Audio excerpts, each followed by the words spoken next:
नमस्कार दोस्तों, short time study में आपका स्वागत है। आज का हमारा टॉपिक है लिटरेरी टर्म्स। लिटरेरी टर्म्स देखते हैं। पहला है सोनेट। सोनेट क्या होता है?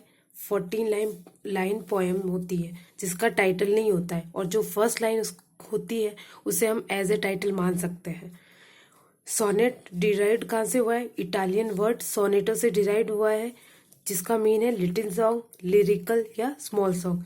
ये इंपॉर्टेंट है दोस्तों, याद रखिएगा इसे। और फादर ऑफ सोनेट कौन थे? Petrarch. Father of sonnet in England अगर पूछे तो कौन होंगे? Wyatt, Thomas Wyatt. हम देखते हैं सोनेट के क्या कौन कौन से सोनेट थे। उनको पढ़ने के लिए हमें पहले राइम स्कीम के बारे में नॉलेज होना चाहिए। देखते हैं राइम स्कीम क्या होती है। कोई भी लाइन दे रखी है, लाइन का जो लास्ट वर्ड है उसे हमें देखना है, और उसी के हिसाब से उसे हम, जैसे आर आर यानी ए दे दिया, उसका प्रोनाउंसिएशन देखना है। फिर फैन, तो आर से चेंज है फैन, तो इसे बी नाम दे दिया। फिर पैन, तो फैन के सेम सिमिलर हो गया पैन का प्रोनाउंसिएशन, तो इसे बी दे दिया। इसी तरह बॉर, बॉर क्या और की तरह बॉर है, तो इसे क्या ए दिया, तो इसे भी क्या देंगे? ए। फिर डॉर यानी ए, और मैन यानी पैन और फैन की तरह था, तो बी। अब जैसे एक और एग्जांपल देखते हैं। कोई लाइन है, उसका लास्ट वर्ड है अपार्ट, सेकंड का सी, थर्ड का वे। तो अब देखते हैं इसका राइम स्कीम बनाते हैं। अपार्ट ए, सी अलग प्रोनाउंसिएशन है तो बी दे दिया। वे, तो ये दोनों से अलग प्रोनाउंसिएशन है तो सी दे दिया। हार्ट, तो अपार्ट हार्ट सेम है तो ये ए था तो इसे भी ए। इसी तरह फ्री, सी सी ई और फ्री, तो दोनों का सेम हो गया यानी इसे भी दे दिया। इस तरह हम राइम स्कीम बनाएंगे। अब टाइप ऑफ सोनेट कौन कौन से हैं? 3 टाइप ऑफ सोनेट है। फर्स्ट है द इटालियन या पेट्रार्क सोनेट बोलते हैं, इसे रेगुलर या क्लासिकल सोनेट भी कहते हैं, और इसे मिल्टन सोनेट भी बोलेंगे। और मिल्टन सोनेट क्यों बोलेंगे? क्योंकि मिल्टन ने जो सोनेट लिखे थे किससे इंस्पायर होके लिखे थे? पेट्रार्क से। इसको फॉलो किया था इसने, इसलिए इसे मिल्टन सोनेट भी कह सकते हैं। सेकंड है द इंग्लिश या शेक्सपियरियन सोनेट या इंग्लैंड सोनेट, और थर्ड है द स्पेंसियन सोनेट। अब हम तीनों सोनेट के बारे में देखेंगे। आइए देखते हैं। The Italian sonnet Petrarchan sonnet था। इसने कितने टोटल 23 सोनेट लिखे थे, इसने 154 सोनेट लिखे थे, इसने 89। और जो शेक्सपियर था उसने 154 सोनेट लिखे थे, उसमें से फर्स्ट से लेके 126 वो WH फ्रेंड को एड्रेस करके लिखे थे, और 127 से लेके 154 तक डार्क लेडी को एड्रेस किए थे। तो ऐसे पूछ सकते हैं कि जो शेक्सपियर का सोनेट नंबर 18 है, 19 है, तो वो किसे एड्रेस किया था या उसका थीम क्या था? तो थीम क्या था? Love is life. इस टाइप से इसके क्वेश्चन पूछ सकते हैं। और ये 127 टू 154 तक जो लिखे थे वो डार्क लेडी को एड्रेस करके लिखे थे। इसका थीम क्या था? Love is blind. अब हम तीनों की इंपॉर्टेंट है राइम स्कीम, ये भी पूछ लेते हैं क्वेश्चन इनका, ये इंपॉर्टेंट है। देखते हैं राइम स्कीम क्या है। वेरी वेरी इंपॉर्टेंट है दोस्तों, याद रखिएगा राइम स्कीम को। अब हम इसे याद करने का मैं आपको एक तरीका बताती हूँ। इटालियन सोनेट या पेट्रार्कन सोनेट, सबसे पहले यही सोनेट था, तो इसको क्या किया था?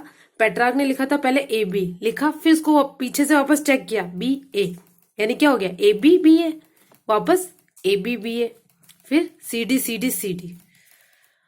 और ये C D C D C D की बजाय सी डी ई भी आ सकता है कहीं पर, तो ये भी सही है। ये भी क्या होगा? पेट्रार्क का सोनेट का ही स्कीम होगा, राइम स्कीम होगा। तो A B B A C D C D. Starting की जो 8 लाइन है हमने देखी थी कि सोनेट के अंदर कितनी लाइन होती? 14। 1 2 3 4 5 6 7, इस तरह ये टोटल कितनी लाइन्स है? 14 लाइन है। और जो 8 लाइन है उससे बोलेंगे ऑक्टेव, और जो लास्ट की 6 है उसे बोल देंगे सेस्टेट। 8 जो ऑक्टेव है, स्टार्टिंग की लाइन्स में प्रॉब्लम्स होती है और लास्ट में सॉल्यूशंस होता है। अब हम शेक्सपियर सोनेट को देखते हैं। तो शेक्सपियर नाम सभी ने सुना है, तो हम ए बी सी डी सभी को आती है, और जो कंटिन्यूस है इसमें, यानी जो इसकी राइम स्कीम है, इसमें याद करने का तरीका यही है कि शेक्सपियर इसको सभी ने सुन रखा है, यानी ए बी, फिर सी डी, बी के बाद क्या सी आता है ना, तो सी डी, डी के बाद ई, तो ई एफ और जी। तो स्टार्टिंग के जो 3 स्टांजा यानी 4 और 4 लाइन, तो ये क्या हो गए? 3 स्टांजा या 3 क्वार्टर्स कहलाएगा। और लास्ट का वन कपलेट होगा। तो इसमें भी यही हुआ कि स्टार्टिंग में प्रॉब्लम दिखाता है और लास्ट में सॉल्यूशन बताता है। अब है स्पेंसर सोनेट। तो इसके अंदर राइम स्कीम क्या है, ए बी ए बी। अब स्पेंसर में अलग है दोस्तों, हमने शेक्सपियर में क्या देखा था कि बी के बाद कहाँ से, सी से शुरू हुआ था, लेकिन यहाँ पे क्या, बी खत्म हो रहा है तो बी से स्टार्ट होगा, बी सी बी सी, फिर सी खत्म हो रहा है तो सी से स्टार्ट होगा, सी डी और ई ई। तो स्टार्टिंग के जो स्टार्टिंग की 12 लाइन है, तो ये चार चार लाइन में अगर डिवाइड करके इसको क्या बोला था, 3 स्टांजा या 3 क्वार्टेंस बोला था, और लास्ट का 1 कपलेट होता है। या राइम स्कीम में अगर पूछा जाए तो उसमें 3 स्टांजा और 1 कपलेट। और शेक्सपियर के अंतर्गत क्या था, 3 स्टांजा 1 कपलेट। इसका भी स्पेंसर के जैसे ही था। इटालियन का अलग था, उसके 8 ऑक्टेव थे और 6 सेस्टेट थे। तो ध्यान रखिएगा दोस्तों, ये राइम स्कीम वेरी इंपॉर्टेंट है, अच्छे से आपको पढ़ना है इसको। और मिल्टन सोनेट के एग्जाम्पल देखें तो on his blindness, on his 23rd birthday, ये किसके, इटालियन सोनेट के एग्जाम्पल में आ जाएगा, मिल्टन के सोनेट। और इसका थीम क्या था, love poem, politics and social issues वगैरह इसका थीम था। और शेक्सपियर सोनेट का एग्जाम्पल देखें तो शैल आई कंपेयर दी। और स्पेंसियर सोनेट का अगर हम थीम देखें तो क्या था, डेंजरस ब्यूटी, ट्रू लव। दोस्तों अब हम एक बार लिटरेचर को देख लेते हैं। ऐसे ही लिटरेचर क्या होता है, तो लिटरेचर जो साहित्य होता है इसके अंतर्गत क्या होता है, पोएट्री लिखी जाती है, प्रोज लिखे जाते हैं। पोएट्री यानी कविता, प्रोज यानी गद्य। और प्रोज के अंदर क्या आता है, शॉर्ट स्टोरी आता है। और पोएट्री के अंदर ऑब्जेक्टिव और सब्जेक्टिव दो टाइप का होता है। ऑब्जेक्टिव ड्रामा और सब्जेक्टिव किसी व्यक्ति को व्यक्ति परक होता है, व्यक्ति विशेष के लिए जो होता है सब्जेक्टिव, यानी सोनेट और इलेजी सब्जेक्टिव में आ जाएंगे। तो लिटरेरी टर्म्स में हमने पढ़ा सोनेट। अब देखते हैं एलिजी क्या है। तो elegy derived from Greek word elegeia, जिसका मीन क्या है, तो ये मीन इसकी कौन कौन से एलिजी मीन्स, तो ये याद रखिएगा दोस्तों, ये भी वेरी इंपॉर्टेंट है, क्वेश्चन आ सकता है इसका कि एलिजिया इसका मीन क्या है, lament, sad, mournful, melancholic, sorrow, regret, unhappiness, इन सब का मीन क्या है, सैड। सैड पोएम, एलिजी क्या होती है, सैड पोएम होती है जो किसी की डेथ पर किसी की मेमोरी में लिखी गई होती है। और जैसे एग्जांपल देखा जाए तो ग्रेस का elegy written in a country churchyard, और मिल्टन का लेसिदास। अब हम देखते हैं दोस्तों ड्रामा। ड्रामा क्या होता है, प्ले होता है। ड्रामा के अंतर्गत स्टेज पे परफॉर्म किया जाता है, और जो ड्रामा प्ले करने वाले मेंबर्स होते हैं और ऑडियंस होती है। इसमें 5 एक्ट प्ले होता है, इसमें 5 इसके प्रोसेस है, देखते हैं कैसे होता है। इस ड्रामा के अंतर्गत पहले क्या किया जाता है, इंट्रोडक्शन या प्रीफेस होता है। इंट्रोडक्शन या प्रीफेस कराया जाएगा कि कौन कौन से उसके ड्रामा के जो मेंबर कौन कौन है, वो उनका प्रीफेस या उनका इंट्रोडक्शन होगा। फिर प्रॉब्लम इंट्रोड्यूस की जाएगी।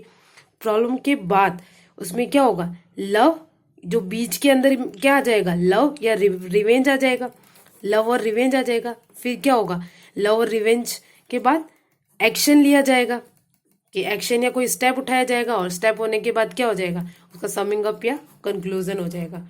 तो ये इसका क्या हो गया, 5 एक्ट प्ले का ये जो प्रोसेस हो गया कि इस प्रोसेस में ये होती है। और इसका ओरिजिन कहाँ से हुआ था, ग्रीक से। तो ड्रामा का ओरिजिन कहाँ से हुआ था, ग्रीक से। अब टाइप ऑफ ड्रामा देखते हैं दोस्तों। ड्रामा क्या होता है, सैड एंडिंग और हैप्पी एंडिंग के हिसाब से मोटे तौर पर इन्हें 2 भागों में बांटा है, ट्रेजेडी और कॉमेडी। ट्रेजेडी क्या होता है, डार्क साइड ऑफ लाइफ होता है, comedy light side of life होता है। डार्क साइड यानी इसमें मर्डर, लड़ाई झगड़े, वार, रिवेंज यानी बदला, ब्लड, ऐसा दिखाया जाता है। और ये हीरो सेंटर्ड होता है, और इसमें लास्ट में हीरो की मृत्यु हो जाती है। जबकि कॉमेडी में क्या होता है, लाइट साइड ऑफ लाइफ है, ये फन, सोसाइटी प्रॉब्लम को भी दिखा सकते हैं उसमें, और इसमें हीरोइन सेंटर्ड होता है, और इसका हैप्पी एंडिंग होता है। अब ट्रेजेडी को अगर हाई रैंक पीपल यानी हाई रैंक यानी अगर कोई बड़ा या रिच पर्सन है उसकी ट्रेजेडी दिखाएंगे तो वो क्लासिकल हो जाएगी, और ऑर्डिनरी या कॉमन पीपल की अगर ट्रेजेडी दिखाएंगे तो वो डोमेस्टिक ट्रेजेडी में आ जाएगा। अब कॉमेडी देखते हैं इधर। कॉमेडी के कौन कौन सी कॉमेडी, रोमांटिक कॉमेडी यानी लव स्टोरी होती है, लवर्स होते हैं और लास्ट में वो क्या होते हैं, मिल जाते हैं। फार्स, फार्स क्या होता है? जो मच फन होता है वो फार्स होता है। और कॉमेडी ऑफ मैनर, जिसके अंदर आर्टिफिशियल कॉमेडी होती है। सेंटिमेंटल कॉमेडी, इमोशनल जो होता है। और मेलोड्रामा, मेलोड्रामा क्या होता है? ये भी रोमांटिक प्लॉट पर आधारित है। इसमें क्या होता है? इसमें विलन भी होता है, लेकिन फिर भी इसमें लास्ट में लवर्स मिल जाते हैं। मोटे तौर पर हमने ड्रामा को ट्रेजेडी और कॉमेडी में विभक्त किया था। इसके अलावा भी ड्रामा थे, ड्रामा के टाइप थे। कौन कौन से थे? ट्रेजी कॉमेडी, यानी जो स्टार्टिंग जिसका ट्रेजेडी से होता है और एंडिंग कॉमेडी, नाम से ही पता पड़ रहा है ट्रेजी कॉमेडी, यानी स्टार्टिंग ट्रेजेडी से हो रहा है, एंडिंग कॉमेडी पे हो रहा है। मोनोड्रामा, यानी जो शॉर्ट प्ले होता है और एक ही परफॉर्मर होता है इसके अंदर। फोक ड्रामा, नाम से ही पता पड़ रहा है जो फेस्टिवल और रिलीजियस राइट्स से रिलेटेड होती है। अब हम ड्रामास की कुछ एग्जाम्पल देखते हैं। मेडिइवल ड्रामा, यानी 1200 से लेके 1500 एडी। और मेडिइवल ड्रामा के अंतर्गत मिस्ट्री प्ले, मोरलिटी प्ले ये आ जाते थे। और ये जो मिडिल एज का ड्रामा था, मेडिइवल ड्रामा था मिडिल एज, यानी इस वाले टाइम पीरियड के ड्रामा होते थे। और एलिजाबेथन ड्रामा, यानी 1500 से 1600 एडी ये हो गया। अब हम नेक्स्ट हमारा लास्ट लिटरेरी टर्म देखते हैं, शॉर्ट स्टोरी। इसका स्ट्रक्चर कैसा होता है? इसके अंदर पहले द सिचुएशन होती है, जनरेटिंग सरकमटेंस, और सिचुएशन के आधार से उसके आसपास का जो जनरेट होता है, उसके आसपास का सरकमटेंस जो होता है वो जनरेट होता है। फिर क्या होगा? राइजिंग एक्शन, जो आसपास जो जनरेट हुआ सरकमस्टेंस, आफ्टर उसके एक्शन लिया जाएगा, और एक्शन के बाद क्या हो जाएगा? उसका क्लाइमैक्स या समिंग अप हो जाएगा, रिजल्ट हो जाएगा, डिनोनमेंट हो जाएगा। अब हम कुछ प्रैक्टिस क्वेश्चन देखते हैं दोस्तों। आप वीडियो को बार बार देखिएगा, जिससे आपका कंसेप्ट क्लियर हो जाएगा, और बार बार देखने से आपको जल्दी से याद हो जाएगा। या क्वेश्चंस करते हैं। What is theme of Shakespeare sonnet number 18? Love is life, love is blind, dangerous beauty. तो कहा था, मैंने आपको बताया था, शेक्सपियर ने जो सोनेट लिखे थे 1 to 126 किससे आधारित थे? Love is life. और ये सोनेट नंबर 18 है, यानी इसका आंसर क्या होगा? Love is life. नेक्स्ट है ओरिजिन ऑफ सोनेट। सोनेट का ओरिजिन कहाँ से हुआ? Italy, Greek, England, America. तो सोनेट कहाँ से डिराइव हुआ था? सोनेट इटालियन वर्ड सोनेटो से, यानी कहाँ से ओरिजिन हो गया इसका? इटली से। थर्ड क्वेश्चन, ये आपको कुछ लाइंस दे रखी है, इसका हमें क्या बनाना है? राइम स्कीम बनाना है। तो देखिए, बोर, बोर क्या एक फर्स्ट प्रोनाउंसिएशन है, ए नाम दे दिया, डोर। तो और दोनों का लास्ट का सेम हो रहा है, यानी इसे भी क्या होगा? ए मैन, यानी इन दोनों से अलग प्रोनाउंसिएशन है, तो बी अगेन, तो मैन अगेन सेम आ रहा है, यानी ये भी बी हो गया, यानी इसका राइम स्कीम क्या हो गया? A B B. तो ये आंसर हो गया इसका। अब नेक्स्ट देखते हैं, a poem morning someone death is called. जो किसी की समवन डेथ पर जो लिखा जाता है, जो पोएम, उसे क्या कहते हैं? Epic, fable, elegy, drama. तो पढ़ा था हमने, elegy sad poem. Elegy means joyful, happiness, lament, both 1 and 2। तो दोस्तों, मैंने आपको कहा था कि जो एलिजी है, जो सैड है, इसको मोर्नफुल, लेमेंट या क्या क्या वर्ड बोलते हैं, आपको सारे वर्ड्स याद रखने हैं, वो उससे रिलेटेड क्वेश्चन आ जाता है। तो क्या था वो? लेमेंट यानी सैड। नेक्स्ट है, who is the famous short story writer of India? Chetan Bhagat, Arundhati Roy, R K Narayan, राजा रॉय। तो ये आर के नारायण है दोस्तों। First is type of tragedy drama, comedy drama, elegy, sonnet. तो ये कॉमेडी ड्रामा के टाइप में था दोस्तों। आप चार्ट देखिएगा, आपको याद हो जाएगा, देखिएगा। नेक्स्ट है, which type of the sonnet is on his blindness by Milton. तो मिल्टन वाला जो था वो कौन सा था? इटालियन था। शेक्सपियर नहीं। स्पेंसर वाला नहीं। कौन था वो? इटालियन था, इटालियन सोनेट था मिल्टन का। नेक्स्ट है, what is in memory of W.B. ईस्ट बाय W.H. ऑर्डन। तो इन मेमोरी ऑफ, किसी की याद में लिखा जाता है, क्या होता है वो? एलिजी। नेक्स्ट है, who is famous for short stories? Shakespeare, O Henry, Spenser, Petrarch. तो हमने देखा था, ये सोनेट लिखता है, ये भी सोनेट लिखता है, ये भी सोनेट था, तो कौन बचा? O Henry. धन्यवाद दोस्तों।